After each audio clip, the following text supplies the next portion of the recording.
2017년 영국 30대 남성 그레이엄 맥퀘트는 어느 날 SNS 메시지로 한 장의 사진을 받았습니다. 그런데 아니, 이게 대체 뭐야? 난 이 여자랑 사진 찍은 적이 없는데? 자기가 찍힌 사진을 받았는데 사진 속에 자기 옆에 낯선 여자가 함께 찍혀 있었습니다. 아주 다정하게 말이죠. 뭐야 이게? 아니, 같이 찍은 사진인데 모르는 사람이었던 거예요? 이 사진에 숨겨진 엄청난 비밀. 3년 전으로 거슬러 올라가 보겠습니다. 2014년 30대 여성 질 샤프는 어느 날 SNS에서 우연히 그레이엄의 사진을 보게 됐는데요. 이 남자가 내 남자친구라면 얼마나 좋을까? 그레이엄 사진을 본 뒤 그에게 깊게 빠지기 시작했습니다. 그리고 얼마 뒤 SNS에 커플 사진을 올린 그녀. 그러니까 결국에 바람이 이루어져서 둘이 사귀게 된 건가요, 그러면? 그러니까 사진 찍은 거 아니에요? 어. 자, 그 커플 사진에 숨겨진 비밀은 바로 합성 사진입니다. 마치 그레이엄과 질이 함께 사진을 찍은 것처럼 합성한 거였죠. 아니, 근데 그거를 사람들이 다 쳐다볼 수 있는 SNS에 그냥 떡하니 올려놓은 거예요? 와, 진짜 생각 없다. 혼자 지독한 망상에 빠지기 시작한 질.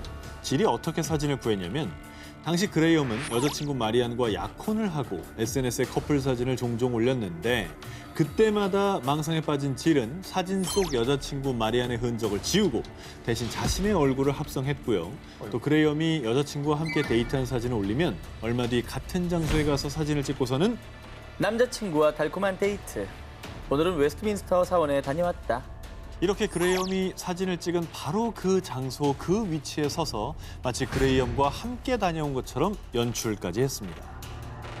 난 너무너무 소름 돋았어. 자기 얼굴이 합성이 돼 있는 거잖아요. 끔찍하네요. 네.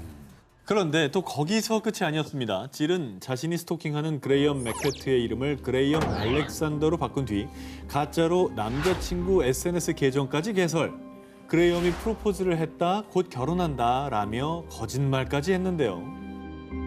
꼬리가 길면 잡히는 법. 질의 집요한 SNS 스토킹은 질의 행동을 수상히 여기던 그녀의 친구들에게 딱 걸리고 말았는데요.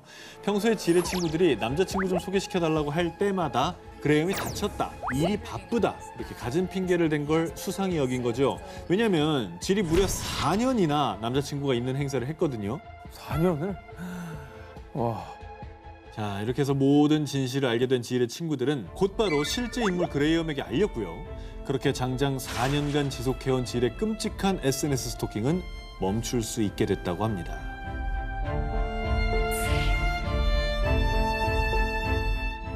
지난 2020년 1월 중국 연예계를 발칵 뒤집어 놓은 스캔들. 중국 걸그룹 멤버와 남자 솔로 가수 동거. 중국 유명 걸그룹 SNH48의 NIIT 멤버 펑신도어와 중국의 한 아이돌 오디션 프로그램으로 유명해진 남자 솔로 가수 루시헝이 동거를 하고 있다는 내용이었습니다. 난리 났겠네. 사실 아이돌에게는 이런 것 큰 타격이잖아요. 이 치명적이죠. 난리 났겠는데요. 네. 그런데 스캔들이 터지고 두 스타 팬들의 비난의 화살이 향한 곳은 스캔들의 주인공인 펑신도와 루시헝이 아니라요. 루시헝의 한 팬이었습니다. 아이고. 이것도 뭔가 팬이 냄새가 또 나긴 하는데. 팬이 주작을 했구만. 네, 왜 이런 일이 일어나는 거죠? 루시형의 한 팬에게 비난이 쏟아진 이유, 이 두 스타의 스캔들이 파파라치나 연예 매체에 의해서 공개된 게 아니라요. 루시형 팬의 폭로 때문이었는데요. 그런데 여기서 문제는 우리 오빠의 일상 하나도 놓치지 않을 거야. 루시형의 한 팬이 그의 집 앞에 몰래 CCTV를 설치해뒀던 겁니다. 집 문 앞에. 그러니까 우리 오빠의 일거수일투족은 내가 다 보겠다는 거야. 야. 루시형의 사생, 이 스토커는요. 루시형의 집에 펑신도어가 들락날락하자 큰 충격에 빠졌는데요. 이 여자 펑신도 아냐? 감히 둘이 몰래 만나고 있었던 거야? 그래서 그 화를 주체하지 못하고 급기야 CCTV 영상을 공개한 겁니다. 아파트 남자지? 대문 앞인가 보다. 저기다가 이걸 설치해 놓은 거네. 오. 야, 쓰레기 버리고 왔다 갔다 하는 것도 다 있네. 이 스타의 집 앞에 CCTV까지 설치한 스토커의 소식이 전해지자 진짜 저런 팬을 둔 루시형이 불쌍하다. 어디 가서 루시형 팬이라고 하지 마라. 루시 형의 팬들까지 문제의 스토커를 비난했고요. 한편 이후 한 매체에 따르면요. CCTV의 피해자 펑신도어가 이번 사건 이후 우울증에 고통받으며 그룹 탈퇴까지 고민했다고 전해졌습니다. 아, 팬이 아니라 그냥 사생의 삶을 사셨네요. 네. 사생은 사생 팬이란 말도 안 어울리는 것 맙시다. 같아요. 팬을 빼야 돼요. 사생입니다. 그냥. 예. 이번엔 할리우드에서 아주 유명한 셀럽을 소개해드리겠습니다. 자, 이 남자는 칸 영화제 시상식, 각종 영화 행사, 패션쇼 등 레드카펫을 밟으며 수많은 언론의 주목을 받았고요. 스타들 사이에서도 아주 유명한 사람인데요. 누구죠? 배우? 음? 가수인가요? 완전 거기는 유명한 배우나 가수들이 너무 많잖아요. 그러니까. 자, 이 남자가 누군지 지금 영상으로 보여드리겠습니다. 자, 이곳은 2014년 미국 캘리포니아에서 열린 산타바바라 국제영화제 현장인데요. 디카프리오 달려들었어요? 아, 누가 지금 몸통을 끌어안은 건가요? 배우 레오나르도 디카프리오를 습격한 이 남자는 바로 할리우드에서 악명 높은 스토커 비탈리 셰데우크입니다. 네, 2014년 칸 영화제에 참석한 배우 아메리카 페레라의 치마 속으로 들어가는 만행. 야, 저건 또 뭐야? 치마 속으로 들어갔다고? 2014년 미국 로스앤젤레스에서 열린 영화 말레피센트 시사회에서는 갑자기 브래드 피트의 뺨을 가격. 어? 이때 브래드 피트가 쓴 선글라스가 깨지며 자칫하면 큰 부상으로 이어질 수 있는 아찔한 상황까지 벌어졌는데요. 야, 저게 왜 저러는 거예요? 저게 뭐예요? 저렇게 가능해? 저기는 뭐 경호원 이런 것도 없어요? 아니 저건 스토커가 아니라 그냥 뭐야? 범죄지, 폭행범 아니야? 범죄. 폭행범? 예. 당시 현장에서 체포된 스토커 비탈리는 폭행 혐의로 기소, 브래드 피트에 대한 접근 금지 명령과 함께 20일간의 사회봉사와 1년간의 심리 상담 처분을 받았고요. 이 사건으로 헐리우드 영화계에선 그의 레드카펫 출입을 금지하기도 했습니다. 네, 그 현장 경호가 굉장히 삼엄할 텐데 어떻게 스타들한테 이렇게 접근을 할 수 있는 거예요? 자, 그 이유 스토커 비탈리는 사실 우크라이나의 한 방송사 리포터입니다. 그러니까 본인의 신분을 악용해 스타들에게 쉽게 접근할 수 있었던 건데 2014년에 이어 2016년 두 차례 패션 위크 참석자 프랑스를 찾은 모델 킴 카다시안의 엉덩이에 입을 맞추려고 했거나 2016년 이탈리아에 방문한 모델 지지 하디드를 뒤에서 껴안는 등 저질 스토킹을 일삼았는데요. 이에 참다 못한 모델 지지 하디드는 나도 사람이다. 나를 지킬 권리가 있다. 이렇게 스토커 비탈리의 만행에 분노하기도 했습니다. 자, 그런데 말입니다. 스토커 비탈리는 반성은커녕 세간의 비난에 대해 아, 난 사람들을 즐겁게 해주려고 한 거예요. 스타들의 색다른 모습을 보여주려고 했다고요. 이렇게 아주 훤무치한 뻔뻔한 태도를 보였는데요. 아니 우리가 그냥 스토커로 뭉뚱그려 얘기하고 있지만 성추행했죠, 폭행했죠. 이게 좀 한두 가지 범죄가 엮여 있는 게 아니에요, 사실. 장난이겠지 하고 가볍게 넘긴 행동들이 더 큰 범죄로 돌아오기 전에 우리 사회가 모두 더 큰 관심을 가져야 하지 않을까 싶습니다. 다음 특종입니다. 2016년 6월 80년대 청춘 스타 브룩 쉴즈가 미국 뉴욕 맨해튼 법정에 출석했는데요. 그 이유, 오랫동안 자신을 괴롭힌 스토커 존 리날디의 재판에 참석하기 위해서였습니다. 자, 브룩 쉴즈에게 닥친 이 끔찍한 고통의 시작은 아주 오래전으로 거슬러 올라갑니다. 와, 뷰티풀. 브루실즈는 세상에서 가장 아름다운 존재일 거야. 1979년 당시 청춘 스타였던 브룩 쉴즈를 보고 팬이 된 12살 존 리날디. 자, 처음에는 팬레터만 보내는 평범한 팬이었지만 브룩 쉴즈로부터 답장을 받게 되자 그때부터 수십 수백 통의 편지를 보내며 점점 더 그녀에게 집착하기 시작했습니다. 그 답장이 아주 그냥 도화선이 됐구나. 이 사람 같은 경우에는. 자, 그리고 존 리날디가 18살이던 1985년에는 정말 가슴 아픈 고백을 팬레터에 담아 보냈는데요. 자, 12살 때 이웃에게 성폭행당한 아픈 심경을 담아서 편지를 보낸 거죠. 그때 브룩 쉴즈의 어머니가 그 편지를 보고 딸의 팬인 존 리날디를 위로해주기 위해 편지 대신 그의 아버지까지 찾아가 위로를 해주었던 거죠.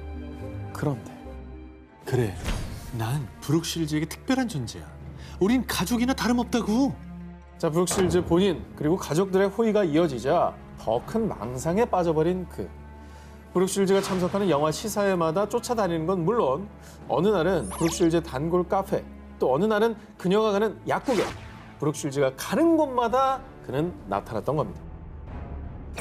그녀를 쫓아다니며 찍은 사진만 무려 1000장이 넘었다고 합니다. 그럼 사진 촬영까지 1000장이라니. 파파라치를 능가하는 건데요. 이 말이 1000장이지 1000장 얼마나 많습니까? 그럼요. 자, 그렇게 존 리날드의 숨막히는 스토킹은 1, 2년도 아니고 무려 30년. 30년이 넘는 세월 동안 지속됐는데요. 심지어는 브룩 쉴즈의 아이들까지 스토킹. 2013년 두 딸에게 박제된 동물을 보내는 테러까지 저질렀습니다. 아 진짜 무서웠겠다 이거. 야, 저건 가만두면 안 되겠다. 아 이에 자신뿐 아니라 자녀들에게까지 위협이 될 수 있다고 판단한 브룩 쉴즈는 결국 존 리날디를 스토킹 혐의로 고소를 하게 된 겁니다. 그런데 이에 스토커 존 리날디는요. 브룩 쉴즈는 이상한 배우예요. 아니 난 그저 선물을 주려고 한 거라고요.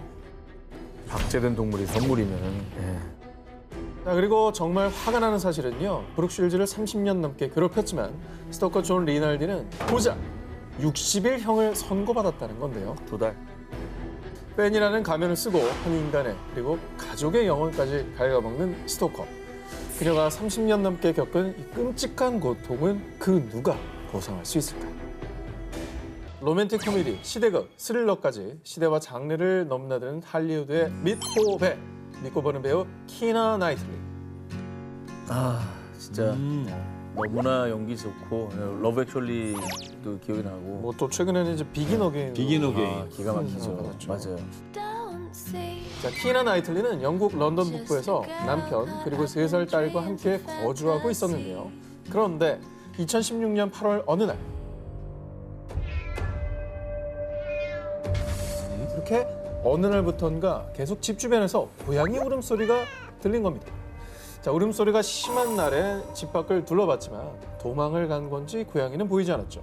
하지만 고양이 소리는 점점 더 심해지며 키나 나이틀리의 가족들을 괴롭혔는데요. 그러던 중 집 우편함에서 발견된 수상한 USB.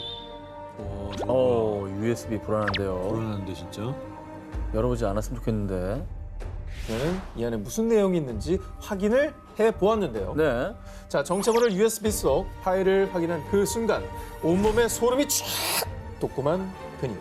그 안에는 여러 고양이 사진과 고양이를 주제로 한 노래들이 담겨 있었습니다. 뭐야? 그러면 이제 집 밖에 나던 고양이 소리도 뭐 그냥 길고양이가 아니라 누군가 의도를 한 거다? 누가 녹음기 켜서 틀어놨나? 자, 그런 추론이 가능하죠. 이렇게 무려 3개월 동안 이어진 고양이 테러를 견디다 못한 키나 나이틀리는 경찰에 신고를 했고요. 다행히 범인이 붙잡혔습니다. 이 범인은 49세의 남성 마크 레빌이었습니다. 왜 그런 겁니까? 뭔데? 도대체 이유가 뭐예요? 자, 그가 밝힌 이 스토킹의 이유. 나는 뮤지션이에요. 아니, 노래 홍보차 키이라 집을 찾아갔다가 그녀에게 푹 빠져서 그랬어요. 그런데 조사 결과 그는 이미 과거에 다른 한 여성을 스토킹한 이력까지 밝혀지기도 했습니다. 키라 나이틀리는 그냥 고양이 소리만 들어도 얼마나 트라우마가 생겼어. 그러니까. 얼마나 놀라겠어요. 네. 어? 이게 끝나지가 않아요. 지금 뭐 처벌을 받는다 해도 그 트라우마는 쉽게 안 사라진단 말이에요. 길을 갈 때마다 나타나는 고양이들이 얼마나 많습니까? 얼마나 경기를 일으키겠어. 그때마다 이 트라우마가 생각이 날 거예요.